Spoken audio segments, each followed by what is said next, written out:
Bom dia a todos. Vamos iniciar então mais uma série de webinars da Spark Sarco. A gente vai iniciar essa série no primeiro módulo, são 4 módulos, tá? A gente vai iniciar então o primeiro módulo falando de purgadores. O Marcão já disponibilizou na tela, espero que todos estejam me ouvindo e estejam vendo a apresentação. Se vocês quiserem usar o campo de questões, de perguntas que a gente tem aqui no lado direito, fiquem à vontade para mandar as perguntas de vocês, tá? A gente vai estar pausando aí no meio da apresentação para estar fazendo as perguntas. E caso vocês tenham algum problema técnico também, por favor, mandem aí no campo, que a gente prontamente vai estar tentando resolver. Então, a gente inicia hoje falando de purgadores, e aí ao longo do mês de novembro teremos mais 2 webinars. A gente vai falar sobre válvulas redutoras de pressão e condensado contaminado. E no mês de dezembro a gente finaliza essa série falando de boas práticas na fabricação de cerveja. Pessoal, a gente tenta disponibilizar sempre o nosso certificado. A gente costuma disponibilizar 2 dias após a finalização do webinar, mediante aí a resposta de vocês na nossa pesquisa de satisfação. A gente faz uma pesquisinha bem rápida no final do treinamento. Então, assim que vocês finalizarem o treinamento, abre uma tela para vocês e vocês têm as perguntas aí que, no máximo, 5 minutinhos vocês finalizam, tá? Na verdade, 2 minutinhos vocês terminam, é bem rapidinho mesmo. Então, eu peço que vocês respondam a pesquisa de satisfação e, em seguida, aí a gente manda um certificado para vocês, tá? Bom, pessoal, um bom treinamento a todos. Qualquer dúvida, por favor, usem o campo de perguntas para fazer para a gente, tá? Bom, Marcão, fica à vontade aí. Obrigado, Rashid. Agradeço sobremaneira aí, agradeço de forma adicional hoje. Nós estamos aí com várias emergências, né? Mas, felizmente, aqui estamos todos com saúde. A gente, logicamente, deseja que todos que estejam nos ouvindo aí estejam com saúde e que a gente faça um excelente final de ano. Bem, gente, o nosso assunto, eu queria, logicamente, antes de entrar propriamente aí no assunto, né? Seleção, aplicação e boas práticas em purgadores, fazer um momento de segurança, que é, logicamente, a nossa jornada aqui na Sparex, a prioridade absoluta com relação à segurança, e tem esse fato inusitado, não sei se todo mundo percebeu ou viu, uma pequena caldeira de uma recapadora de pneus, renovadora de pneus em Sobral, lá no interior do Ceará, e que a caldeira explodiu e ela voou, e uma pequena caldeira, deve ser, sei, imagino, 300, 500 quilos, 1.000 quilos por hora, mas o peculiar nesse caso é que ela voou 200 metros e atravessou a BR-222. E, obviamente, além do fato inusitado dessa caldeira ter explodido e se deslocado aí por 200 metros, mais ou menos, imagino eu, um quarteirão, né? Tem essa questão aí de ter atravessado a rodovia, felizmente não tinha nenhum veículo passando. E tem esse detalhe aí que eu fiz no alto, a questão da válvula de alívio aí, que vai ser confirmada pela perícia, se é válvula de alívio mesmo. E, obviamente, as questões com relação à inspeção, atendimento da empresa, etc. Né? Então, a gente deseja que, felizmente, ao que tudo indica, aí, a declaração lá do Major Martins Vasconcelos, do Corpo Bombeiro, não houve vítimas, nem feridos, felizmente. E fica aí o recado e essa foto para a posteridade aí, com essa suspeita de válvula de alívio nesse equipamento. O nosso assunto de hoje, nós vamos falar inicialmente de condensação, para, logicamente, dar o porquê dos purgadores, tipos de purgadores, diversos tipos, a seleção desses purgadores e, logicamente, falar de cada um dos tipos de purgadores, termodinâmicos, boia, termostáticos, falar também das boas práticas, instalação, dimensionamento, plano de manutenção, inspeção e manutenção preventiva. Bem, a questão de condensação, é importante a gente estar sempre mencionando essa figura aí da foto, a tampa da panela de arroz, né, a tampa transparente aí, como vocês estão vendo, exatamente para evidenciar que todo o sistema de vapor você vai ter condensação dentro da própria caldeira, dentro das tubulações, dentro dos equipamentos, e essa água, obviamente, vai ficar na parte inferior dos equipamentos, das tubulações, e Se não retirada, nós vamos ter sérios problemas de golpe, sérios problemas de se ter um vapor úmido, né? Então, obviamente, nós chamamos dessa água condensada de condensado, ok? Do lado aqui tem uma tabela que mostra exatamente a condensação. Perceba que é uma condensação considerando a temperatura ambiente de 20 graus Celsius, eficiência de isolamento de 80%. E essa aqui ficou faltando, mas salvo me engano, essa condensação em torno a cada 50 metros. E aí nós temos aí 29 quilos por hora condensando, considerando a pressão de vapor a 10 e uma tubulação DN100 de 4 polegadas. Então, perceba que à medida que vai aumentando a pressão e aumentando o diâmetro da tubulação, obviamente os números vão aumentando e, obviamente, precisa-se ter um purgador para retirar esta água, esse condensado de dentro do sistema. O que é um purgador? O purgador ele precisa descarregar o condensado e, ao mesmo tempo, não escapar vapor vivo, não perder vapor. Ele precisa eliminar o ar, ter confiabilidade, reter a pressão, porque perceba, se o purgador vaza, ele pode despressurizar a montante, despressurizar antes dele. Ah, mas cai a pressão. Qual é o problema de cair a pressão dentro do equipamento? O problema de cair a pressão dentro do equipamento é que, ao cair a pressão, a temperatura do vapor também cai. E quanto maior o vazamento, óbvio, menor será a pressão dentro do equipamento e, consequentemente, menor a temperatura de vapor, que pode comprometer o aquecimento, a secagem e o processo. Então, o purgador deve atender a pressão e a temperatura de operação daquele vapor, pode ser vapor saturado, pode ser vapor superoxido, e, obviamente, ter a capacidade, a condição de tirar aquela quantidade, aquela vazão de água formada dentro do sistema, quer seja tubulação, quer seja equipamento. Muito bem, seleção de purgadores. Tem vários modelos: boia, termodinâmico, balde invertido, bimetálico, pressão balanceada. A pergunta dos webinários todos, nós já fizemos diversos webinários, eu sinceramente terei que ver, eu e meus colegas aqui, o próprio Márcio Pena que vai dividir comigo aqui esses próximos webinários. Nós fizemos muitos webinários esse ano, se não me engano, mais de 20 webinários. E o que acontece? A pergunta recorrente é qual que é o purgador melhor? Difícil responder. Ah, mas qual que é o purgador mais usado? Olha, depende. Para tubulações, o mais utilizado é termodinâmico.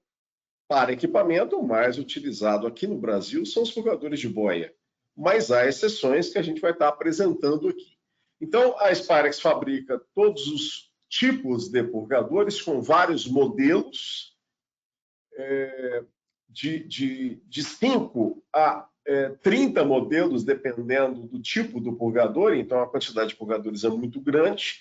Eu vou estar apresentando aqui para vocês, como mencionei, esses tipos, que, por exemplo, os purgadores termodinâmicos, bitola de 1/4 a 1 até 250 bar, pressão PN 250 até 550 graus, 80 bar. Eles podem ser de vários tamanhos, perceba que normalmente eles são em aço inox, eles carregam o condensado exatamente na hora que ele se forma, não retém condensado, somente um disco, compacto, e, obviamente, as várias condições de pressão aí, é um purgador bastante versátil. Como é que ele funciona? Um purgador termodinâmico, ele funciona por dois princípios: o princípio da velocidade e o princípio que a gente chama de termodinâmica, né? Que é o vapor de reevaporação, o vapor flash. Então, imagina, você tem água fria, vai passar, a gente chama de água fria, sempre tem água a temperatura ambiente ou próximo. À medida que vai se aproximando do vapor, essa água vai aquecendo. Essa água vai aquecendo, ela vai estar muito acima de 100 graus Celsius. Ah, mas quanto? Então, depende da pressão. Então, tem a tabela de vapor saturado, só relembrando, se eu tenho aqui 10, aqui no amarelo, aqui no vapor, 10 bar de pressão, muito próximo de 10 kgf por centímetro quadrado, eu vou ter 184 graus Celsius. Óbvio que essa água toda que está aqui vai estar a uma temperatura acima de 100 graus, é grande parte, e por isso que há a chamada reevaporação. Ao passar por uma pressão, considerando aqui pressão atmosférica, você vai ter uma reevaporação, parte dessa água reevapora, e é exatamente esse vapor flash que fica aqui em cima do disco. Muitos clientes e muitos estudiosos do assunto, muitas vezes nos questionam, mas por que você garante com tanta veemência que os purgadores não falham? Porque o projeto dos purgadores termodinâmicos é exatamente para você ter uma grande possibilidade, ou seja, uma grande diferença da temperatura da água quente com a pressão e com a temperatura em que, após esse purgador, essa água vai formar vapor. Concluindo, eu vou ter sempre vapor flash. Marcos, mas e se eu não tiver pressão aqui? Bom, se eu não tiver pressão, não tem como escoar. Então, os purgadores todos os purgadores precisam ter pressão antes maior que a pressão após os purgadores. É sempre bom lembrar.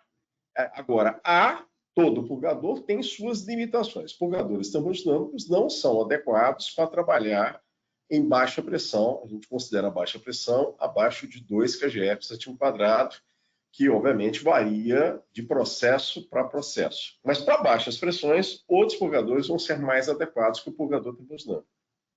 Ok? E aí, o que acontece? O vapor vai chegar no purgador, vai trocar calor com o disco, e manter esse vapor evaporado aqui em cima. Quando chegar novamente a água, vai resfriar, logicamente, o disco, vai fazer a condensação e o purgador vai operar. Então, é um purgador que funciona intermitente. Ele pode ter várias conexões, a gente sempre fala aqui, porque apesar disso ser utilizado há mais de 25 anos no Brasil, quem implantou isso aqui no Brasil não fomos só nós como fabricantes, mas a Petrobras, em 1994, com a N116, a norma da Petrobras, ela revisou a norma e passou a exigir que os purgadores nas refinarias tivessem conexão universal. Para quem não conhece, isso aqui é um conector que fica soldado ou rosqueado na tubulação, e aí você chega com esse purgador aqui, que é facilmente retirado, já que em muitas instalações o grande drama é exatamente remover o purgador depois de detectado que aquele purgador está com sujeira, está falhando, ou ele está alagado, ou está vazando. Muito bem. Perceba que aqui é a bota coletora, a gente vai apresentar aqui as dimensões, é muito importante quando a gente fala de drenagem de tubulação, que é a maior aplicação de purgadores termodinâmicos, é a drenagem de tubulações. Tem também muito traceamento. O que é traceamento? Aquela tubulação que fica colada ali, tubulação de vapor colada na tubulação de processo, que ainda existe muito em refinarias de petróleo, indústrias químicas, que para produtos viscosos, no caso petróleo, obviamente, petróleo, derivados, né, óleo, viscosos, que aí você precisa tracear. Essas são as maiores aplicações, inegavelmente, dos purgadores termodinâmicos. Okay? E aí as botas coletoras aqui tem uma tabela, para quem não conhece.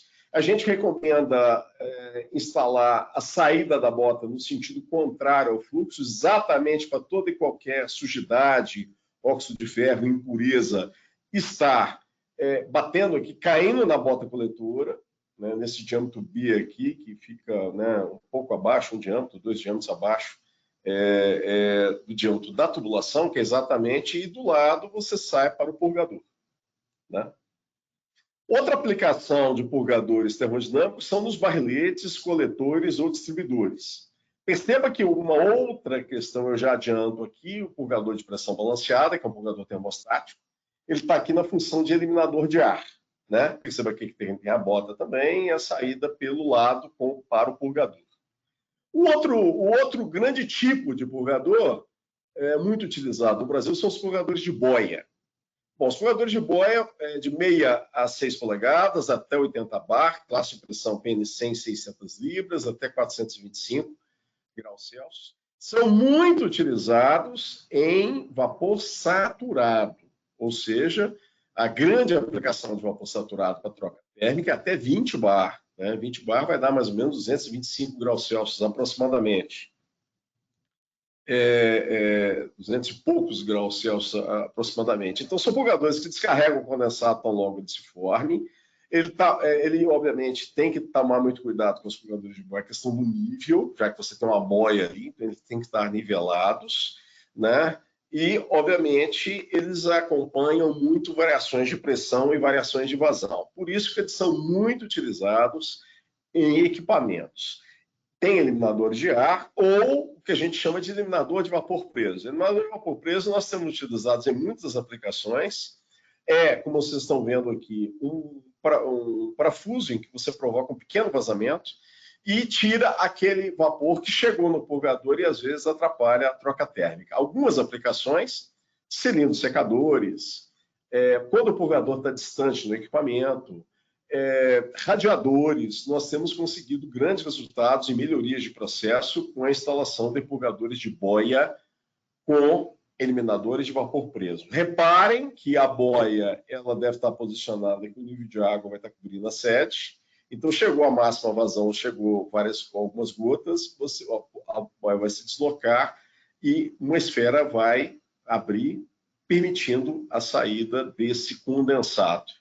Então, os purgadores de boia são utilizados em trocadores de calor, reatores, em diversas aplicações, e a gente vai abordar mais algumas aplicações quando a gente falar de acessórios, né, para os purgadores.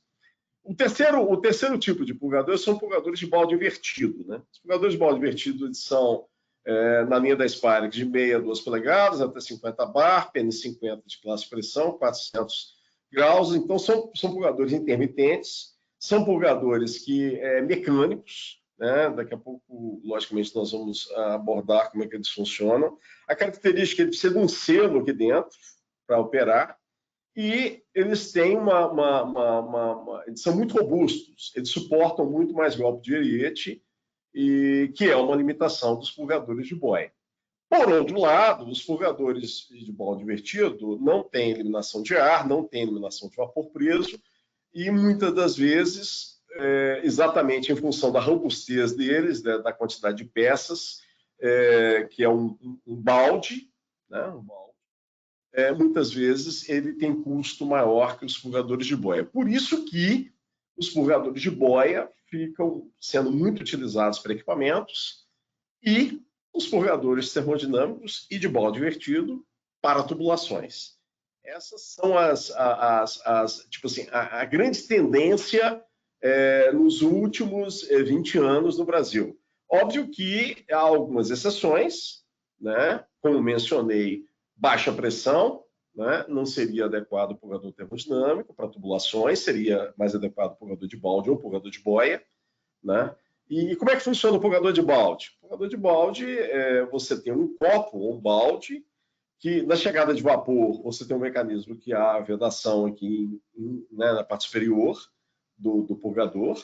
Aqui está mostrando o purgador com conexão na entrada, né, na parte inferior e a saída na parte superior, mas obviamente há vários modelos com entradas também horizontais, saída horizontal também. Né? Isso depende do modelo do purgador de balde invertido. Né? Nós temos, como eu falei, muitos modelos. Então, e aí o que acontece? Na chegada de água, essa água vai expulsar esse vapor aqui do balde e, logicamente, o balde vai descer e o purgador vai funcionar. Então, esse purgador é um purgador intermitente, mas tal qual o purgador termodinâmico, o purgador de boia, são purgadores que não retêm condensado. São purgadores que chegou a água, esse purgador vai funcionar. Aplicados em tubulações, aplicados em alguns equipamentos, principalmente equipamentos em aplicações que têm, por exemplo, golpe de ariete, por exemplo, grandes tanques de combustível, de refinaria de petróleo, são purgadores muito utilizados para essas aplicações.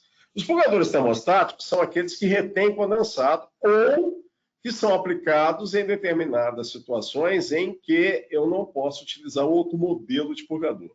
Então, para vapor filtrado, vapor limpo, vapor puro, são aplicações muito específicas de indústrias farmacêuticas ou de biotecnologia, onde se tem que cuidar exatamente do acabamento, não pode ter uma rugosidade, tenha esse acabamento superficial controlado, você tem todo um rigor no que tange a não poder reter nada, então a bota coletora é diferente, você tem características de sistema de vapor bastante peculiar. Então, é uma aplicação específica de purgadores termostáticos de pressão balanceada, que a gente vai daqui a pouco apresentar como funcionam esses purgadores, mas também nós temos vários modelos, aqui um exemplo do PP13, que é um purgador muito utilizado para eliminação de ar. Então são purgadores até 1 polegada, até 32 bar, uma classe de pressão menor, PN40, até 240 graus. Já os purgadores termostáticos bimetálicos já são purgadores que têm chapas bimetálicas, a gente vai apresentar daqui a pouco, até 4 polegadas, 70 bar, uma pressão bem maior. E são purgadores que têm, logicamente, já são aplicados para drenagem de vapor superficido, em tubulações, para eliminação de ar em sistemas de alta pressão. Você já tem uma peculiaridade muito grande e aplicações muito específicas de purgadores termostáticos bimetálicos. Agora, o que acontece com todo purgador termostático? O purgador termostático, o conceito, né, independente de vários modelos, né, vários tipos, eles retêm condensado. Então, como mencionei para vocês, eles normalmente são muito utilizados como eliminadores de ar e aplicações de indústrias farmacêuticas para esse tipo de vapor específico, onde as normas, especificamente a ASME BPE, ou BPE, como queiram, exige que sejam purgadores termostáticos com uma série de requisitos para vapor, esterilização, onde você tem que ter todo um critério adicional no que tange a cuidados com a drenagem. Então, aqui, os purgadores de pressão balanceada, você tem um fole, era um fole, agora é uma cápsula, né? No passado aí era um fole, esse fole dava muito problema e isso foi substituído por uma cápsula. Essa cápsula tem um fole na parte interna e o líquido aqui dentro ele evapora antes da temperatura de saturação. Então, naquele exemplo de 10 bar 180 graus, por exemplo, a 6 graus antes, a 178, você já teria a evaporação desse líquido aqui dentro da cápsula, fazendo com que o purgador fechasse. Mas e você vai ter um alagamento. Vai ter um alagamento que a gente recomenda que tome bastante cuidado em usar esses purgadores termostáticos para drenagens, por exemplo, em tubulações, né? Tem que tomar muito cuidado. Os bimetálicos já são chapas bimetálicas, né? Que fazem com que essa haste se movimente, né? E esses aqui você possibilita a regulagem exatamente da abertura desse purgador. E esse purgador, como mencionei, é usado em vapor superficido devido à baixíssima condensação em vapor superficido. É uma aplicação típica de purgadores termostáticos bimetálicos, né? Aqui uma foto mostrando, alguns clientes optam por esse tipo de solução. Muito bem. A nível de boas práticas, eu uma passada aí pelos vários tipos, eu queria me ater mais a essa questão das boas práticas, porque eu acredito que são exatamente as grandes oportunidades que a gente tem para demonstrar essa questão no que tange a purgadores. Primeiro, a questão dos acessórios. Muitos clientes, muitas empresas não aceitam e terminantemente não instalam acessórios nos purgadores. A gente menciona que isto é realmente é bastante danoso para qualquer purgador. Por exemplo, filtros Y. Nós realmente já tivemos muitos problemas de garantia de produtos, problemas diversos com relação a corpos estranhos, com relação à grande questão de sujidade, contaminação de toda a ordem, contaminação de fluido de processo, arraste, de espuma de caldeira. E aí, o que acontece? Acontece que milagre não tem jeito. O purgador sem um filtro Y antes, realmente fica muito difícil. Eu já acompanho purgadores há muitos anos, né? Bastante tempo aqui na Sparex Arco, e a gente tem a mencionar. Os purgadores com filtros Y apresentam uma confiabilidade muito maior e é uma condição realmente, uma exigência muito grande. O preço, o custo do filtro Y é extremamente baixo se comparado a uma manutenção interna de um purgador. E aí, infelizmente, é algo que muitas empresas ainda não se atentaram para isso.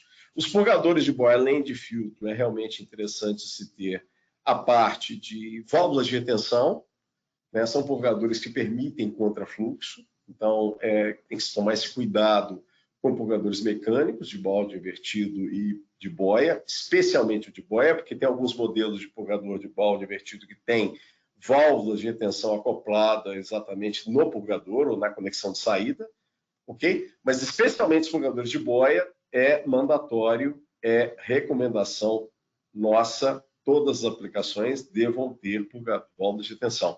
Exceção, obviamente, para aqueles purgadores que descarregam para a atmosfera, para sistemas em que você vai estar despressurizando, mas cuidado, dependendo da distância, ainda tem pequenas pressões ali, às vezes você tem 50 metros, 100 metros, e aí tem, obviamente, uma pequena pressão nessa tubulação, com a descarga de vários purgadores nessa tubulação, então por isso que é muito importante ter as válvulas de retenção. Bloqueio antes, bloqueio depois. Aqui ficou faltando aqui, ó, no cilindro secador, né? O bloqueio ficou mais na entrada, né? Mas o bloqueio antes é realmente uma questão. A gente pede para não colocar bypass em purgadores. Ah, mas eu preciso ter um recurso, porque se eu precisar desmontar o purgador, eu fecho antes, fecho depois, mas e aí a água formada aqui? Então, você, obviamente, a recomendação é se drenar para a atmosfera. A gente chama de bypass aberto. Se esse bypass falhar, você vai imediatamente vir e tomar providência. Ao contrário, com o bypass interligando antes do purgador e após o purgador, se essa válvula, seja de qual fabricante, qual modelo for, se ela falhar, obviamente nós vamos ter pressurização do retorno e, obviamente, não tem a condição mandatória do dimensionamento dos purgadores, que é exatamente como que se dimensiona purgador, com pressão diferencial. O que é pressão diferencial? Pressão diferencial é pressão antes menos pressão depois. Ah, mas eu não sei a pressão depois, Marcos. Como é que eu vou fazer? Pois é, a cada 10 metros, você já considera 1 kgf por centímetro quadrado, que é aproximadamente 1 bar, de contrapressão. Ah, mas eu tenho um zerador lá que está operando a 0,5. Bom, então, além dos 10 metros, vai 1 kgf por centímetro quadrado, você vai ter o 0,5 da pressão do zerador. Ah, mas eu tenho uma tubulação que tem um punhado de purgadores, tem diversos purgadores drenando, jogando nessa tubulação, nesse header. Poxa, aí é interessante ter um manômetro, né, para você ver, porque se você tem vazamento de alguns purgadores, em vez de 1,5 kg, nesse meu exemplo, você pode ter 2, 3 bar de pressão. Ah, Marcos, mas não é possível. O meu purgador, na entrada do equipamento, é 3. Aí eu já vou te anunciar que não tem como, porque todo equipamento, em maior ou menor grau, você vai ter uma condensação dentro do equipamento. E aí vai ter uma pequena ou grande perda de carga, uma queda de pressão dentro desse equipamento. Ah, mas de quanto é isso? Aí depende. Pequenos equipamentos, pode ser 0,5, pode ser 1 bar, mas pode ser 3, 4, 5, em função de queda de pressão naquele equipamento, em função de ser um grande equipamento, uma grande condensação, e é algo que é caso a caso que tem que se verificar. Com relação ao dimensionamento, os cuidados que se tem que tomar: pressão diferencial, pressão antes menos pressão depois. No meu exemplo aqui, 3. Para esse purgador FT, aqui, essa curva aqui, FT14 4,5, eu tenho compressão diferencial de 3, ele me apresenta uma vazão de 1.000 kg por hora. Né? Por outro lado, se eu tenho uma queda né, de 3 para 0,5 de pressão diferencial, ele só vai me deixar passar em torno de 550 km por hora. Perceba que a queda de vazão é substancial. O outro exemplo se eu tiver um purgador FT1410 de 1 polegada, mas o purgador é de mesmo diâmetro, como é que ele dá uma vazão diferente? 500 km por hora. Porque exatamente você tem a questão dos internos dele. Então, purgadores de boia é muito comum, no caso da Sparix é um padrão, tem que estar sempre atento com o segundo número, que é a maior pressão diferencial que aquele purgador suporta. Você perceba que esse purgador aqui, FT14, ele vai só até 4,5. Por outro lado, ele apresenta uma vazão muito superior ao FT1410, que vai até 10 bar de pressão diferencial.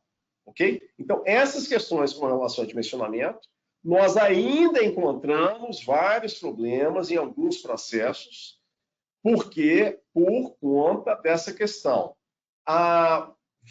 Se instala a válvula de controle em determinados processos e não se percebe que, à medida que a válvula de controle vai fechando, a pressão na entrada do equipamento vai reduzir, em vez de 10, vai reduzir para quanto?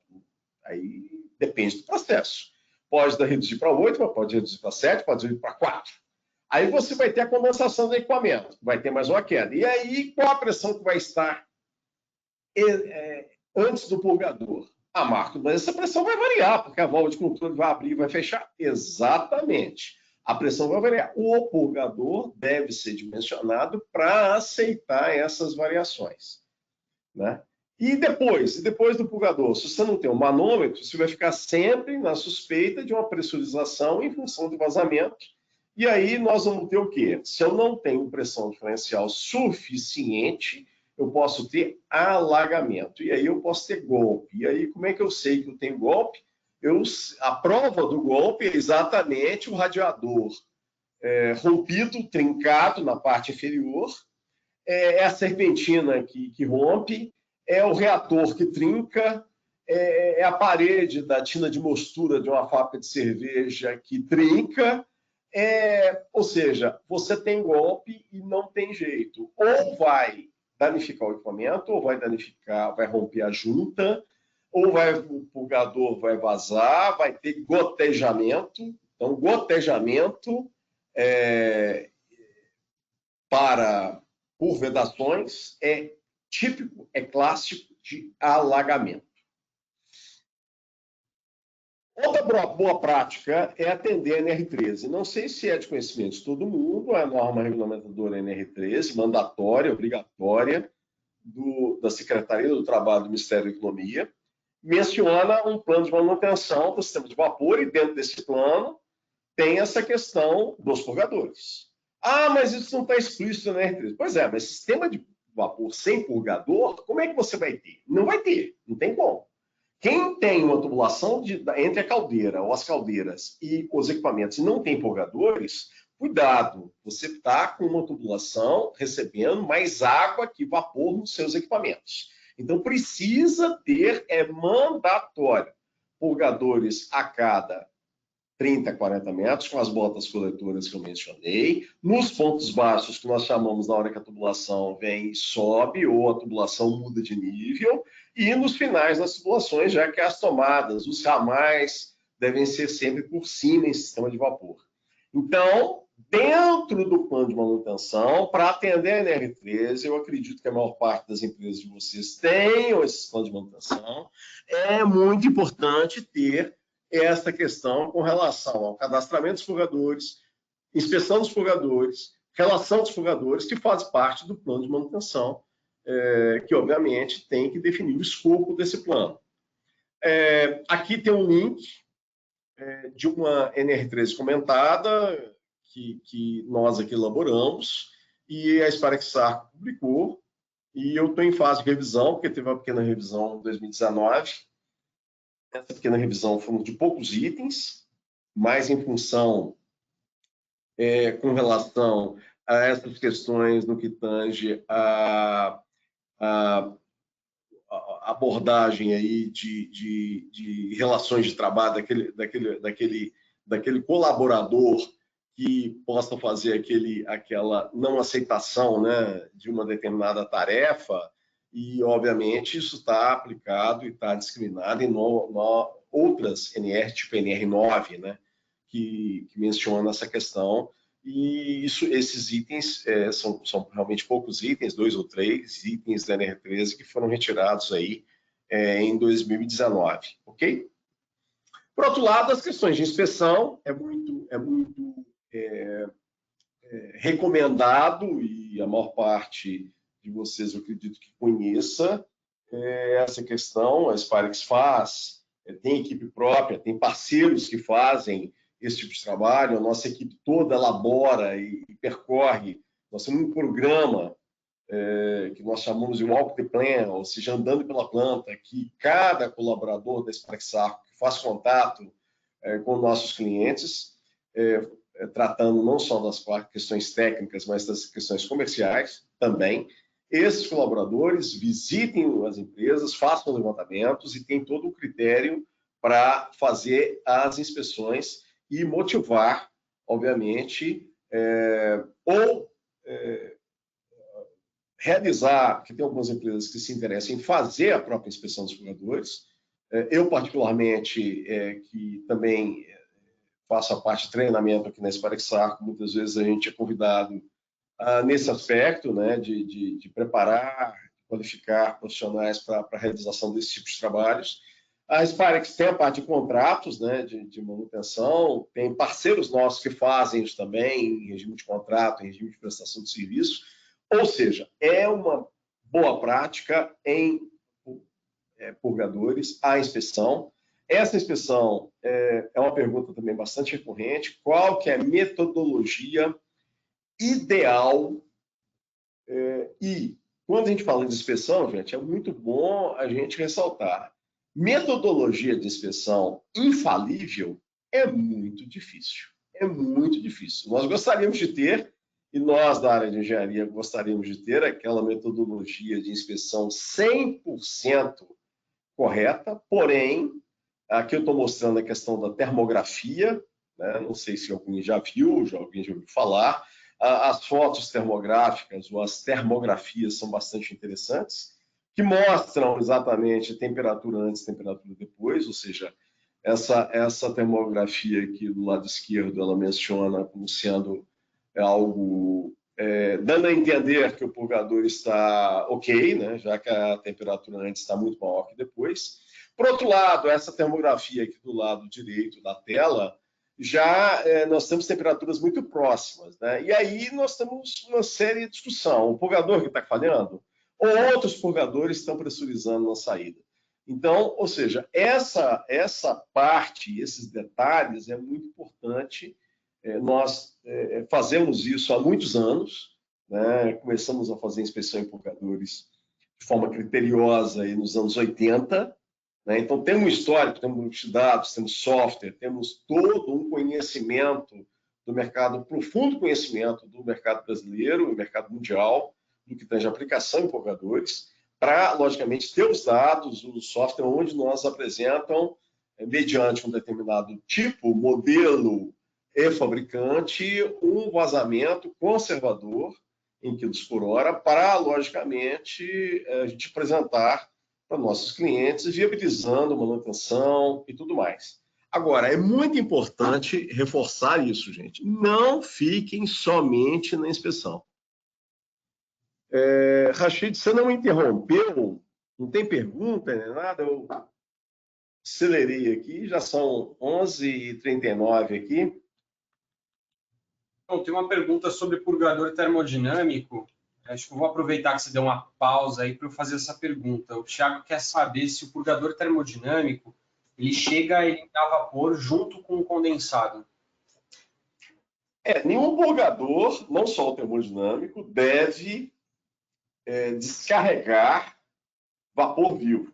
O que acontece é que se tem, como eu mencionei, o vapor de reevaporação, o vapor flash. E esse vapor flash vai acontecer na saída de todo e qualquer purgador. Por quê? porque a pressão antes do purgador vai estar maior que a pressão depois. Se não acontecer isso, não tem escoamento. Então, no meu exemplo, 10 kg por centímetro quadrado, eu vou ter 184 graus. Se eu estou vendo um purgador termodinâmico funcionar, ele dá um jato, né? Esse jato, aparentemente, é só vapor.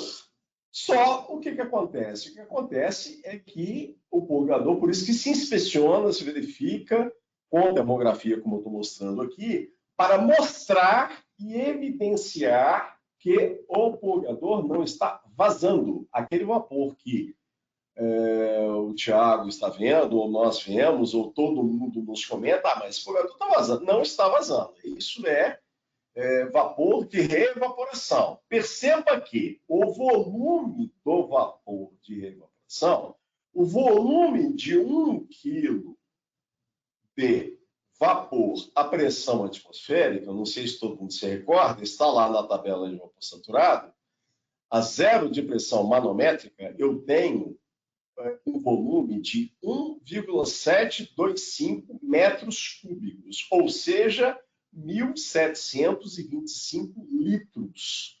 Ou seja, eu estou vendo um jato, esse jato aproximadamente, sei lá, tem 0,3 metros cúbicos, tem 0,5 metros cúbicos, e eu estou achando e acreditando que isso é vazamento de vapor. Não é. A Spirax Sarco tem mais de 100 anos no mundo, está há mais de 60 anos no Brasil, comemorou 60 anos esse ano. Tem gente que fala que foi em 2019. Eu, particularmente, fui estagiário na Spirax Sarco pela primeira vez, já estou aqui pela terceira vez. Há 37 anos atrás, né, eu fui estagiário na Spirax Sarco em 1983. E eu também achava que os purgadores todos vazavam, mas que nesses 37 anos aí, eu tive várias etapas aí, várias épocas que eu tive fora da Spirax Sarco, e eu pude, obviamente, comprovar que se o purgador está falhando, e aí você tem termografia, você tem detecção ultrassônica, você tem percepção visual, você tem aquele conhecimento de sistema de vapor, que é desenvolvido e muitos colaboradores de nossos clientes e muitos consultores têm uma percepção muito alta disso. Nós respeitamos, mas é muito importante mencionar que na saída de cada purgador deve ter vapor flash. E precisa ter experiência, precisa ter equipamento, tecnologia. Hoje nós temos aí, por isso que a gente evidencia a questão da termografia, como eu estou mostrando aqui agora, onde você tem um registro, onde você tem uma informação, onde você tem um fato que tecnologicamente evidencia que antes do purgador você tem vapor e após o purgador você tem vapor flash. Mais alguma pergunta, Rachid? Sim, agora apareceram várias perguntas. O James perguntou o seguinte, ele quer saber por que usar um purgador termostático ao invés de um termodinâmico em uma tubulação de vapor puro. Esta definição, como eu mencionei, é uma definição no que tange a ASME e PPE, né? E na definição da ASME é mencionado essa questão que o purgador, esse critério, né, que o purgador tem que ser, inclusive, um pouco afastado da bota coletora, ele deve ficar na parte inferior da bota coletora, é um critério no que tange a você ter um pequeno selo de água fora da tubulação, e é por isso que os purgadores são dimensionados com pequena quantidade de graus abaixo. Então, por exemplo, no meu exemplo clássico, 10 bar, 180 graus, ficaria, por exemplo, 4 graus só. Então, você deixaria um trecho de tubo, 1 metro de tubo entre o purgador e a bota coletora, para aquilo ali ficar alagado, você garantindo que não entra ar. Você faz um selo de água para você garantir que não entra ar na tubulação. Na hora que, por exemplo, para o sistema, né? Na hora que para o sistema, essa água vai estar a 180 graus, 182 graus. Você vai ter uma evaporaçãozinha dessa água, né? E aí você vai ter, logicamente, somente na hora que houver uma despressurização completa, é que você acaba com esse selo, acaba com essa quantidade de água entre o purgador, como mencionei, né? Purgador específico para vapor limpo, vapor puro, ok?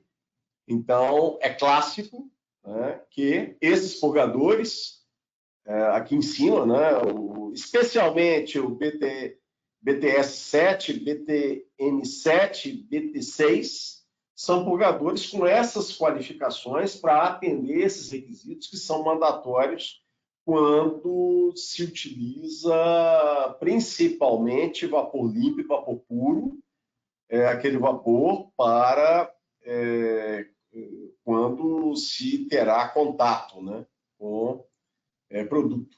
Né? Vapor puro, especialmente quando você tiver injetáveis. Né? Então, você faz a esterilização de equipamentos ou sistemas com vapor puro, e aí exige uma caldeira específica de vapor puro, para que, posteriormente, você tenha fluidos injetáveis, tal como vacinas, tal como medicamentos como injetáveis, e que precisam ser esterilizados. Né? Então, por isso. Mais alguma pergunta? Sim, Marcão, tem mais algumas. Eu vou só juntar duas aqui. Eu faço mais uma, e se você quiser terminar as explicações, eu vou juntar essas duas perguntas. O seguinte, é sobre termografia, tá? Primeiro, eu consigo fazer termografia, fazer inspeção por termografia em qualquer tipo de purgador? E já emendando, existe alguma outra ferramenta além da termografia para fazer inspeção em purgador?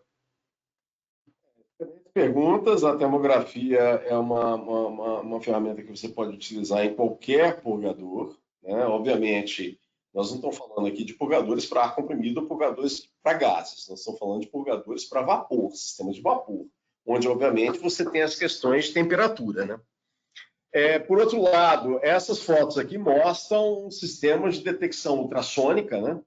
Esses dois equipamentos aí que está mostrando na tela agora, né? Nós até temos isso, estamos desenvolvendo as tecnologias, né? A pedidos de clientes, tecnologias wireless, sistemas para...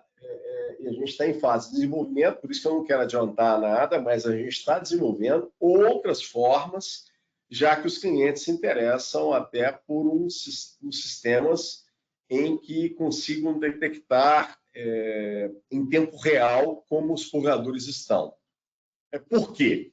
Porque, obviamente, vários clientes já perceberam a importância de fazer a manutenção preventiva, ou você ter a informação na hora que o purgador falha, quer seja vazando, quer seja alagando. A manutenção preventiva, a questão é abrir e limpar, mas é só abrir e limpar, é só isso? É só isso. E isso aí já é muito, porque o grande problema, o grande calo, a grande dor dos purgadores é exatamente sujidade. Okay? Se pega com a manutenção preventiva o vazamento no início, é muito importante, recomendado para purgador de processo, e detecta problemas específicos. Por isso, inclusive, que os purgadores, aquele purgador lá para vapor puro, vapor limpo, ele é com uma conexão, eu não sei se alguém já ouviu falar disso, chama triclamp. Né? Então, o triclamp é exatamente para você ter uma braçadeira, perceba que é uma braçadeira, essa braçadeira você abre aqui manualmente, você desmonta isso e facilmente você limpa, ok? Perceba que a conexão, também chamada triclamp, você tem uma vedação aqui. E, de novo, é a mesma coisa para não deixar o ar entrar. E você vai ter uma braçadeira aqui também, nessa conexão, uma braçadeira aqui também. Ok? Então você veda, você não deixa o ar entrar. O ar, todo mundo sabe, é um agente de contaminação. Para vapor puro e vapor limpo, é um outro motivo que esses purgadores devam ser triclamp e ter essas conexões triclamp também. Mais alguma pergunta, Rachid? Olha, Marcão, tem mais algumas perguntas. Você prefere que eu faça agora ou você prefere finalizar os slides? Na verdade, eu já estou finalizando, nós temos 10 minutos. Quem a gente não conseguir responder, eu me comprometo aí nos próximos dias fazer a resposta para vocês, passar e-mail, então fique à vontade, a gente responde por escrito, ok? Nós temos 10 minutos. Tá, eu vou adiantar umas perguntas. Então, tem uma pergunta do Pedro que ele quer saber o seguinte: o isolamento térmico da tubulação interfere no funcionamento do purgador termodinâmico? Excelente pergunta. O purgador termodinâmico não deve ter a parte superior dele isolada termicamente. Por quê? Porque atrapalha exatamente o princípio de funcionamento dele. Então, se o purgador termodinâmico tiver isolamento térmico nesse sextavado superior, ele começa, eventualmente, a apresentar alagamento. Ok? Isso depende muito de cada processo, eficiência de isolamento, mas a recomendação é que essa parte sextavada aí fique para um ambiente que é exatamente para o purgador funcionar perfeitamente. A próxima.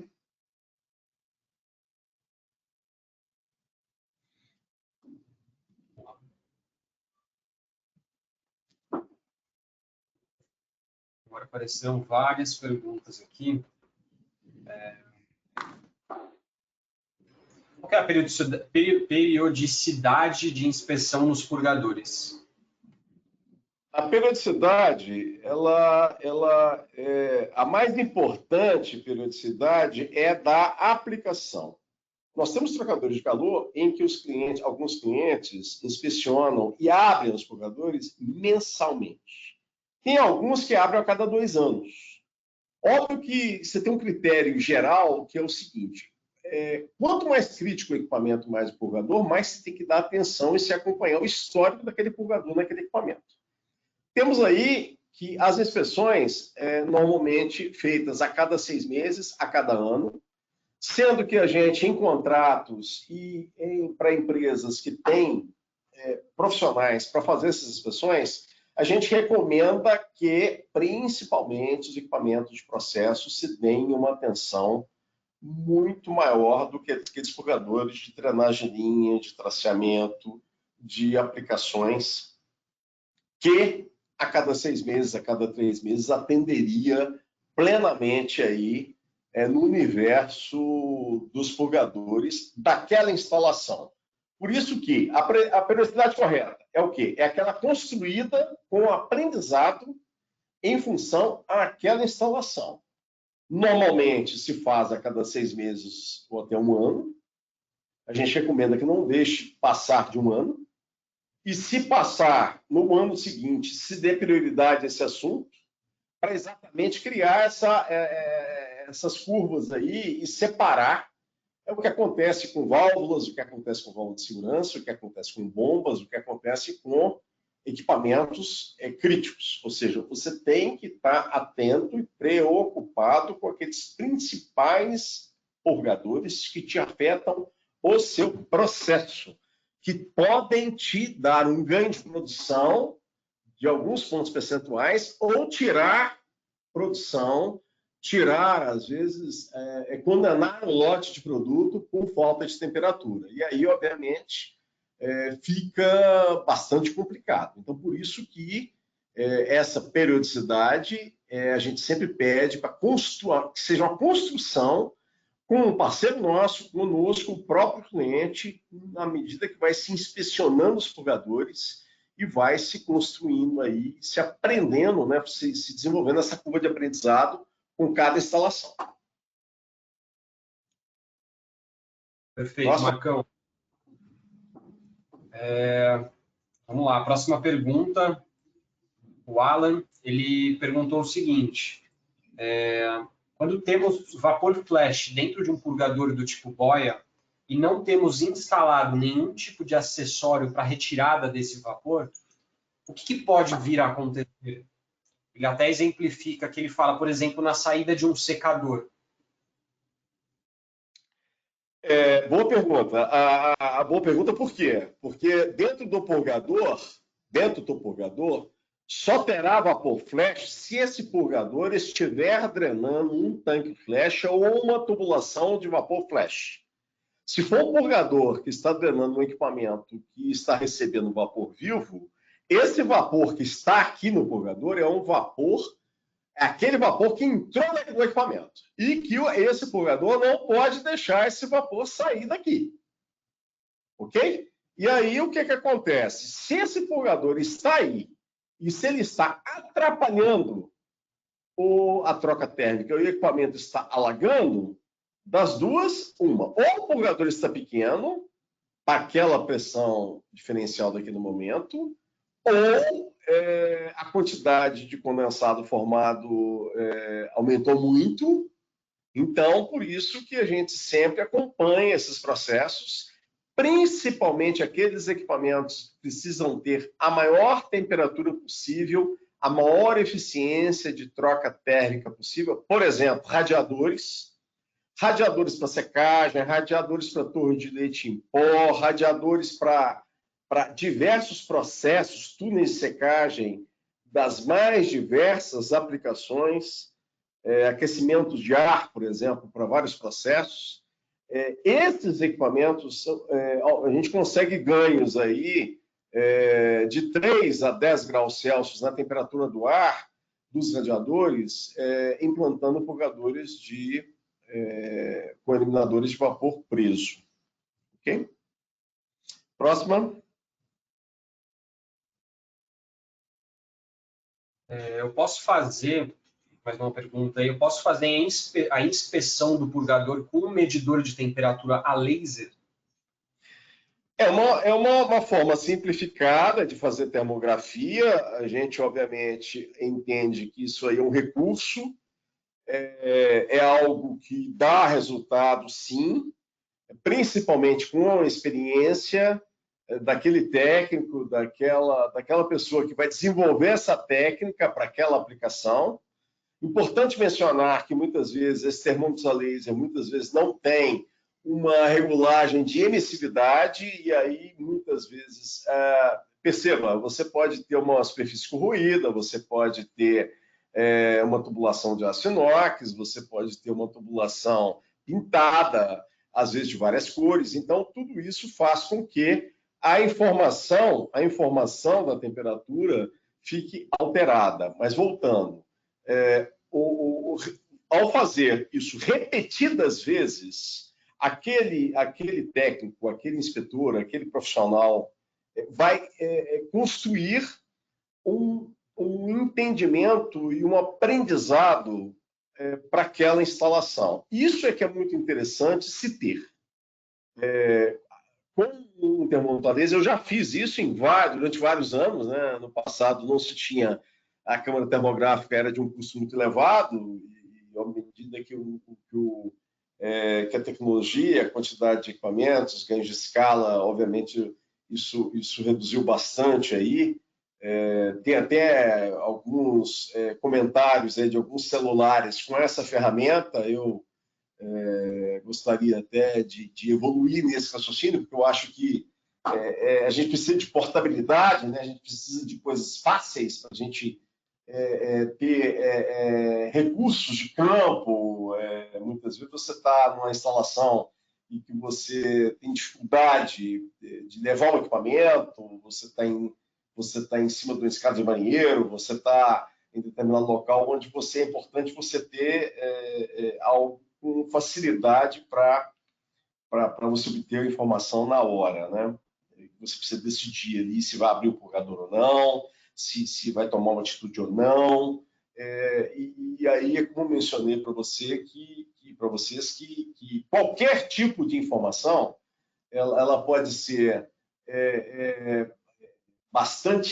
você pode ter bastante defasagem, né? Você pode ter um delta-T do que você está detectando e do real na tubulação e no purgador. Por outro lado, é sempre muito importante que, se você pega antes do purgador, você, com a mesma ferramenta, pegar depois, para você relativizar e você ter essa figura dessa percepção aí de vazamento ou de bom funcionamento. É isso. 11 horas e 59 minutos. Mais alguma, Rachid? Se quiser aproveitar, eu posso fazer mais uma aqui, Marcão. Vamos lá. Tá, vamos lá. Para finalizar, então, purgadores de balde invertido e termodinâmicos, eles são aplicáveis e ou eficazes em sistemas de ar comprimido? Boa pergunta. Essa pergunta é uma pergunta que a gente testou. Eu testei vários purgadores de balde invertido em sistemas de ar comprimido. Como mencionei, não sei se ficou claro, o purgador de balde invertido ele necessita de um selo de água na instalação dele. E se você tiver baixa condensação, esse purgador de balde invertido vai vazar.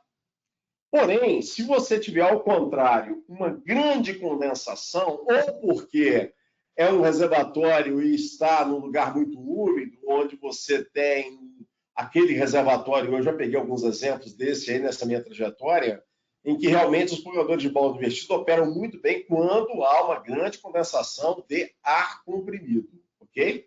No ar comprimido. Para purgadores termodinâmicos, tem que tomar cuidado, porque tem um modelo de purgador termodinâmico, que chama TDS-AR, para ser instalado em ar comprimido. Se instalar um purgador para vapor no ar comprimido, ele vai vazar, ele vai disparar, ele vai ficar só funcionando pela velocidade. Percebe? Então, tem modelos de purgadores termodinâmicos específicos para ar. Então, é TDS-52AR. E tem gravado aí na etiqueta, essa etiqueta e essa chapinha aqui, gente, aqui em cima dessa isotampa aqui, esse sextavado aqui, e tem que ficar marcado AR aqui, em letras maiúsculas aqui, para distinguir esses purgadores dos purgadores para vapor, né? Existem purgadores também de boia para ar comprimido. Os purgadores de boia para ar comprimido, eles não têm eliminador de vapor peso, não tem eliminador de água, obviamente, mas sim, é importante ter um tubo de equilíbrio, esse tubo de equilíbrio que sai do corpo do purgador para exatamente você para conectar esse tubo de equilíbrio numa tubulação em que tenha fluxo de ar para retirar o ar de dentro do purgador e a água conseguir entrar dentro do purgador. Então, a Sparix fabrica também purgadores para gases, né, e para ar comprimido, tem muitos modelos também. Não foi o tema aqui, mas para quem perguntou, a gente pode, obviamente, apresentar ou testar algum modelo aí em alguma aplicação que seja interessante aí cuidar dessa parte de condensado do sistema de ar comprimido. Mais alguma, Rachid? Ou vamos deixar para ou vamos encerrar? O que você manda? Bom, vamos lá. Tem mais algumas perguntas, mas como já são 12h05 quase, acho que é melhor a gente encerrar por aqui, aí a gente faz a resposta por e-mail, se para você tudo bem. Para mim está ótimo. Do jeito que você mandou, a gente faz. Beleza, Marcão. Pessoal, obrigado aí. A gente vai ter a pesquisinha de satisfação no final. Ela costuma abrir automaticamente. É bem rapidinho, responde para a gente e a gente manda um certificado de participação para vocês, tá? Marcão, se quiser encerrar aí, fica à vontade. Obrigado. Eu agradeço bastante as perguntas, o interesse, a motivação. A Sparix Sarco, há 100 e poucos anos atrás, começou fabricando purgadores, depois acessórios, depois válvulas de segurança, depois válvula de controle. Hoje tem uma linha praticamente por todo o sistema de vapor, né? Tanto para casa de caldeira, distribuição, utilização, retorno de condensado. E a gente agradece bastante a participação e o interesse de vocês e contamos com vocês para os próximos webinários. Então, muito obrigado e até a próxima.